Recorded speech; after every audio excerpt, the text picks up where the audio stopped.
Moby Dick Chapter 78. Cistern and Buckets. Nimble as a cat, Tashtego mounts aloft, and without altering his erect posture, runs straight out upon the overhanging mainyard arm, to the part where it exactly projects over the hoisted ton. He has carried with him a light tackle called a whip, consisting of only two parts, traveling through a single sheaved block. Securing this block so that it hangs down from the yardarm, he swings one end of the rope, till it is caught and firmly held by a hand on deck. Then, hand over hand, down the other part the Indian drops through the air, till dexterously he lands on the summit of the head. There, still high elevated above the rest of the company, to whom he vivaciously cries. He seems some Turkish muezzin calling the good people to prayers from the top of a tower. A short-handled sharp spade being sent up to him, he diligently searches for the proper place to begin breaking into the ton. In this business he proceeds very heedfully, like a treasure hunter in some old house, sounding the walls to find where the gold is massoned in.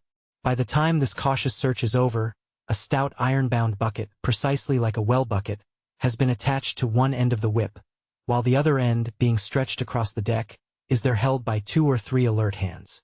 These last now hoist the bucket within grasp of the Indian, to whom another person has reached up a very long pole. Inserting this pole into the bucket, Tashtego downward guides the bucket into the ton, till it entirely disappears.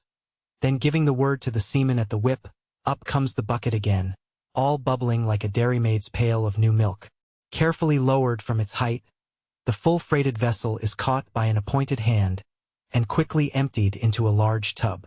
Then remounting aloft, it again goes through the same round until the deep cistern will yield no more.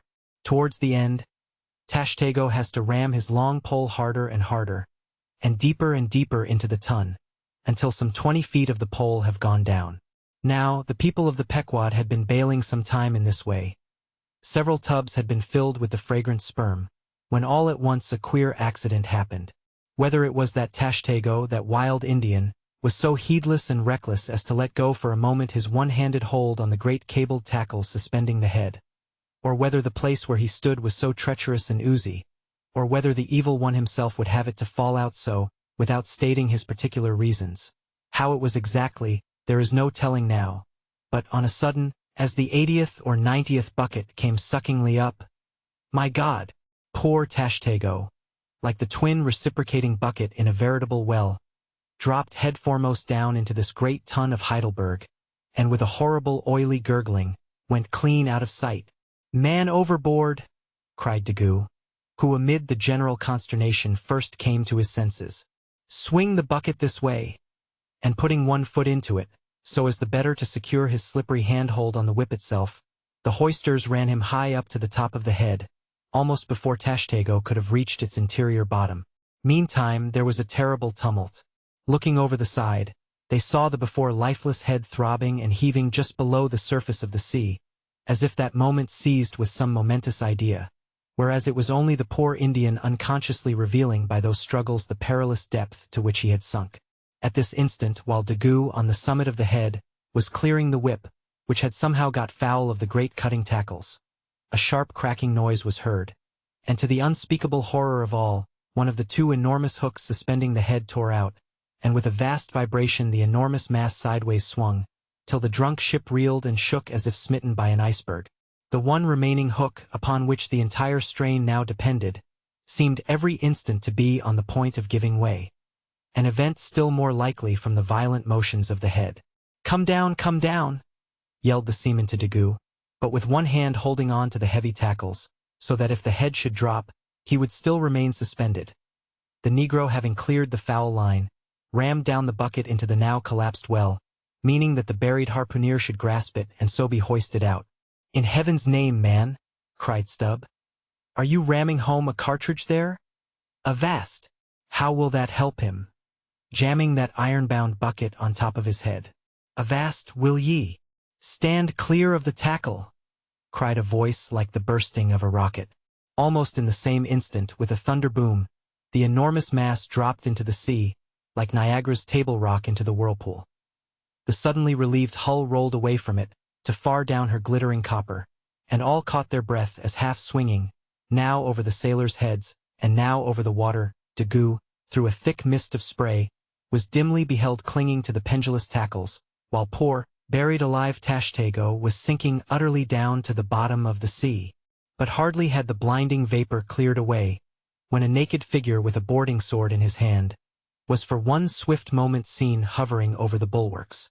The next, a loud splash announced that my brave Queequeg had dived to the rescue.